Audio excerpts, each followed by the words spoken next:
Good day everyone.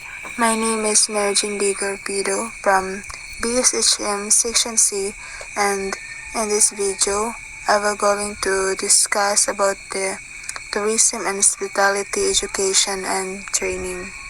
Tourism and hospitality education and training. So tourism and hospitality education is becoming more global and innovative. Universities now offer programs that attract students and teachers from different countries, helping improve learning and skills. There's also more cooperation between schools and tourism organizations to meet the needs of the industry. Globalization and openness play a big role in this development because they allow the exchange of ideas, knowledge, and people.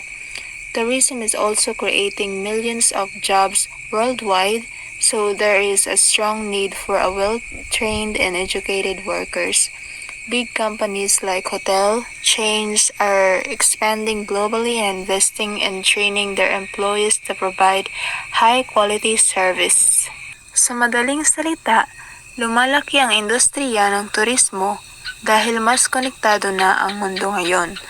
Dahil dito, kailangang mas pagbutihin ang edukasyon para maihanda ang mga tao sa trabaho sa iba't ibang bansa. So, kailangan ng mga kumpanya ng mga empleyadong may sapat na kaalaman at kasanayan upang makapagbigay ng magandang serbisyo sa mga turista. Ang globalisasyon ay tumutulong dahil mas madaling magpalitan ng idea at oportunidad ang iba't ibang bansa. So, meron akong mga halimbawa at isa na rito is isang estudyante sa tourism ang nag-aaral sa isang universidad na may mga guro mula sa iba't ibang bansa. Kaya natututo siya ng iba't ibang kultura.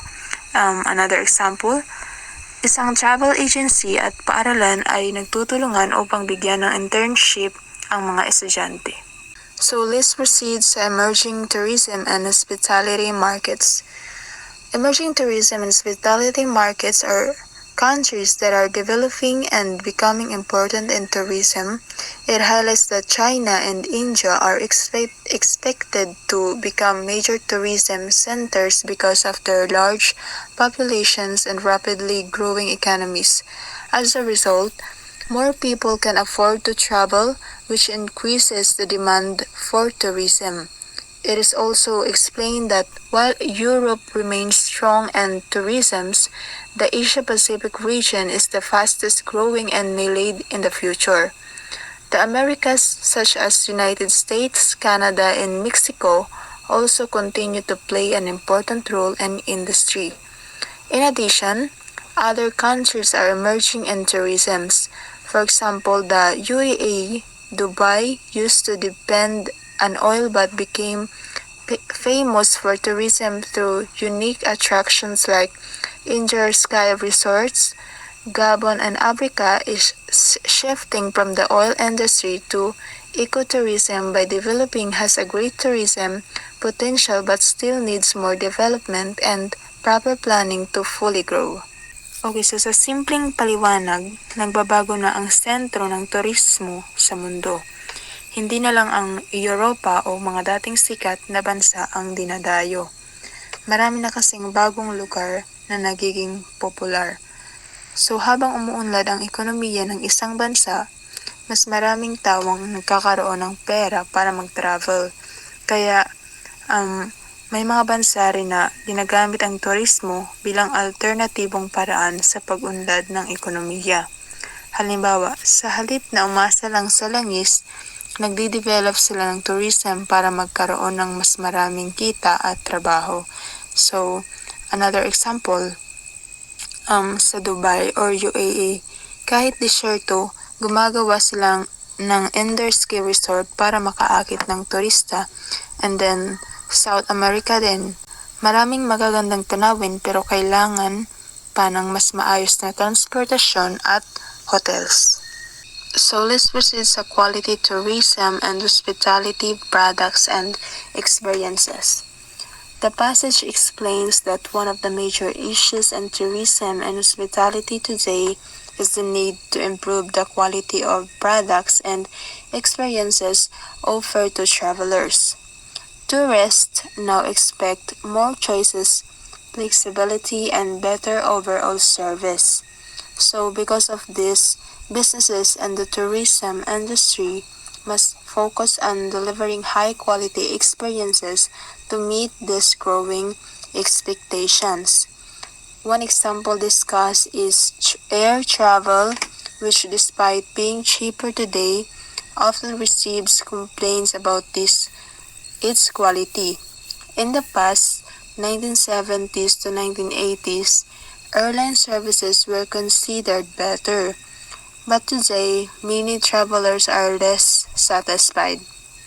This has even led some people to choose driving instead of flying to certain destinations. And also, it is explains that the future of tourism will offer more diverse and exciting activities.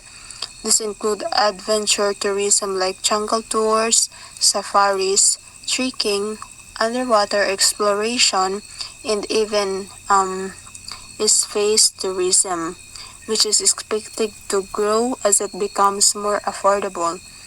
Another growing trend is undersea tourism, which is more accessible than space travel. Additionally, volunteer tourism has become popular, where people travel to help others or support humanitarian causes. So, para mas maintindihan, I will explain.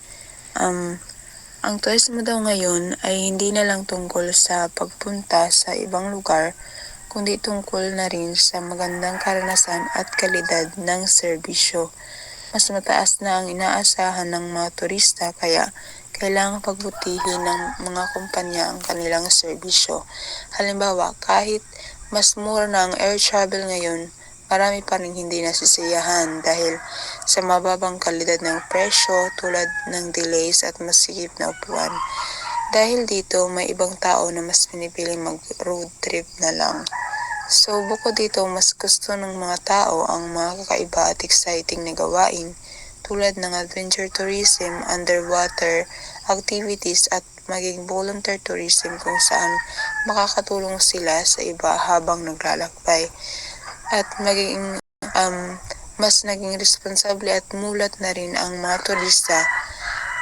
Pinapalaga nila ang kalikasan at kultura at mas gusto nila ang malinis at makabuluhang lugar at malaki rin ang naitutulong ng teknolohiya sa pagpaplano ng biyahe.